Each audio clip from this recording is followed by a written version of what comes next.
दशम महाविद्याओं के स्तोत्र बहुत ही ज़्यादा महत्वपूर्ण है। ये संस्कृत में भी हैं, सरल भाषा में भी हैं। साधक जिस प्रकार की स्थिति में भी पढ़े, लेकिन शुद्ध मन से पढ़े, शुद्ध तन से पढ़े, शुद्ध भाव से पढ़े, तो निश्चित दशम महाविद्याओं की कृपा साधक के ऊपर होती है। आज के इस अंक में हम भगवती कमला की एक सरल स्तुति आपको प्रस्तुत कर रहे हैं आपके सामने। ये स्तुति कह लें, पाठ कह लें, आप इसको जितना अंदर के भाव से, यानी कि आंतरिक भाव पैदा करते हुए भगवती के प्रति जितना आप इसे जपेंगे, पाठ करेंगे, आपको उतना ही आनंद आएगा और भगवती की कृपा से आपको आयुष्य, धन, श्री समृद्धि की प्राप्ति शनैः शनैः प्राप्त होने लगेगी। भगवती की कृपा साधक के ऊपर अवश्य होती है। माँ स्वरूपा, माँ का भाव रखते हुए हमें भगवती की हमेशा स्तुति करनी चाहिए। वो भक्त वत्सला, करुणामयी हैं, ममतामयी हैं। साधक के जैसे भाव होंगे, भगवती की कृपा ऐसा होता ही नहीं कि उसको प्राप्त ना हो। दशम महाविद्याओं के स्तोत्र सभी साधकों में बहुप्रचलित हैं। कमला स्तोत्र सरल भाषा में, हिंदी भाषा में आज आपको हम बता रहे हैं। इस स्तोत्र को संध्या के समय सुगंधित ध्वनि दे करके, धूप दीप दे करके, भगवती का पंचोपचार पूजन करके और अपनी प्रार्थना करके कि हे भगवती, मैं बहुत ही दीन हूँ, मैं बहुत ही हीन हूँ, मैं बहुत कर्ज में डूब गया हूँ, या मेरे घर में आपकी सदा समृद्धि बनी रहे, आपका आगमन बना रहे, मेरे घर में सदा आपका स्थिर वास हो। ऐसी स्थिति के साथ, ऐसे भाव के साथ आप भगवती को भजना प्रारंभ करें। हमें पूर्ण विश्वास है जगदम्बा की कृपा आपके घर में जरूर बरसेगी। तो आइए, इसमें हम ध्यान कौन सा पढ़ें हिंदी में, फिर भगवती की स्तुति हिंदी में कौन सी करें, और भगवती का कमला का जो गायत्री मंत्र है वो भी हम आपको बताएंगे। पहले आप नोट कर लें, फिर उसकी सारी बातें मैं आपको अलग से समझा दूंगा। तो आइए सबसे पहले ध्यान नोट करें। जब हम भगवती कमला का पूजन करें, धूप दीप दे करके पंचोपचार या षोडशोपचार भगवती का पूजन करने के उपरांत, धूप दीप भगवती को अर्पण करने के उपरांत हम ध्यान पढ़ें। हाथ जोड़ लें और पढ़ें।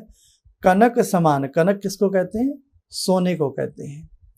कनक समान दिव्य देह दुति भासमान, कमल के आसन पई रहित विराजमान।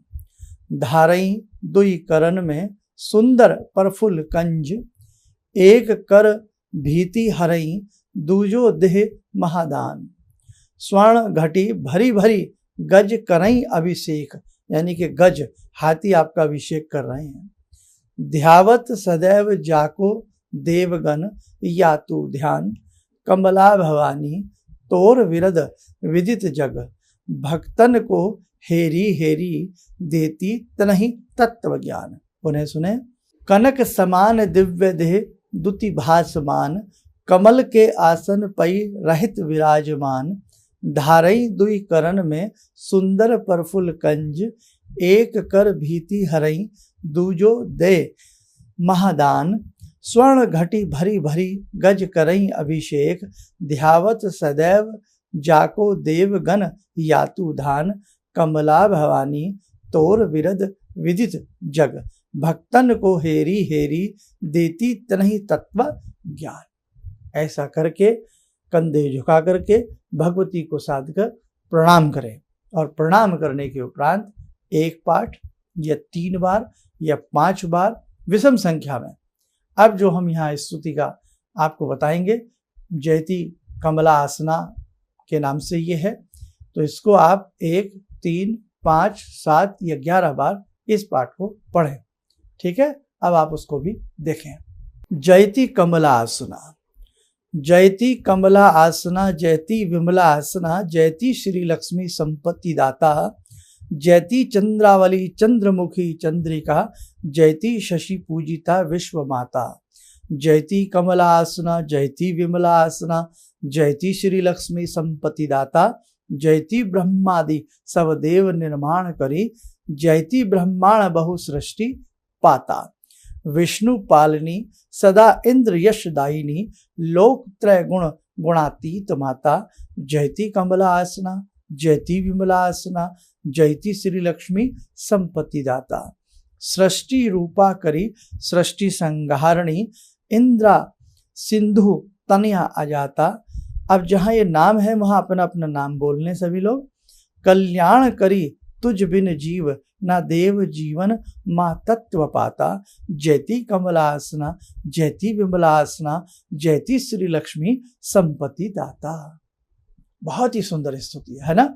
तो आप इसको संध्या के समय 1, 3, 5, 7 या 11 पाठ इसके करें और इसके तुरंत बाद हैं आप जो भगवती कमला का गायत्री मंत्र है उसकी एक माला करें, लेकिन सूर्य छिपने के 1 घंटे के अंतराल तक ये आपको विधि विधान से कर लेना चाहिए। अब भगवती कमला का जो गायत्री मंत्र है वो भी आप नोट करें, लिखें। ओम महालक्ष्मी विद्महे विष्णु पत्नी धीमहि तन्नो लक्ष्मी प्रचोदयात्। पुनः सुने। ओम महालक्ष्मी विद्महे विष्णु पत्नी धीमहि तन्नो लक्ष्मी प्रचोदयात्। तो आपको ये पढ़ना है, एक माला इसकी कर लें, जैसे हमने बताया 1, 3, 5, 7 या 11 आप करें।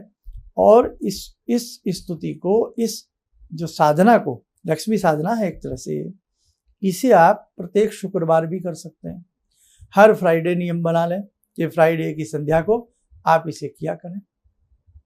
40 दिन का भी नियम ले सकते हैं। फिर 40 दिन का जो नियम लें वो आप कैसे लें, शुक्ल पक्ष की द्वितीया से ले लें, या अब देवशनि एकादशी आ रही है, देवशनि एकादशी से भी आप इसको ले सकते हैं। किसी प्रकार का कोई भय नहीं, आप आराम से ले सकते हैं। गुरु पूर्णिमा से इसको पढ़ना प्रारंभ कर सकते हैं। और यदि यही वीडियो आप हमारी हो सकता है कभी बाद में, 1 साल में, कभी किसी के भाई साधक गण है सारी यूट्यूब पर रहती हैं, कभी भी आप इसको देखें तो बेटा इसको आप शुक्ल पक्ष की द्वितीया से या शुक्ल पक्ष के फ्राइडे से इसको पढ़ना प्रारंभ करें। हर फ्राइडे के फ्राइडे टू फ्राइडे, यानी कि शुक्रवार से शुक्रवार, सप्ताह में 1 बार भी इसको हर शुक्रवार आप पढ़ सकते हैं।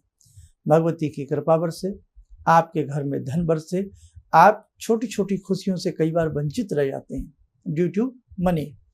कई बार बहुत सारी आपकी मन की आशाएं होती हैं, मन के काम होते हैं कि मुझे घर बनाना है, मुझे बच्चों की शादी करनी है, या मुझे अपने लिए ये परचेज करना है, बहुत सारी बातें हैं, लेकिन बिन अर्थ सब व्यर्थ।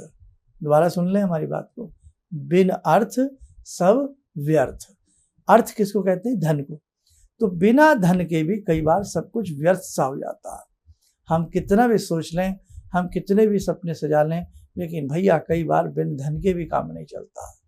इसलिए भगवती कमला है, 10 महाविद्याओं में एक महाविद्या है, जैसे धूमावती हैं, आपकी षोडशी हैं, भुवनेश्वरी हैं, तारा हैं। तो ऐसे ही बेटे ये महालक्ष्मी के ही रूप हैं, महाकमला है।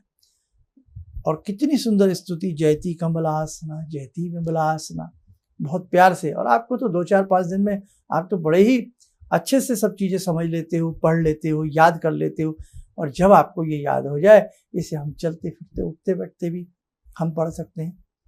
तो आप इसे करें और भगवान की कृपा आप पे ऐसी बरसे कि मुझे भी अच्छा लगे, आपका मन खुश हो, आपकी खुशियाँ पूरी हों, आपके आगमन में, आपके घर में भगवती लक्ष्मी का आगमन हो, स्थिर वास हो, हमें भी बहुत अच्छा लगेगा।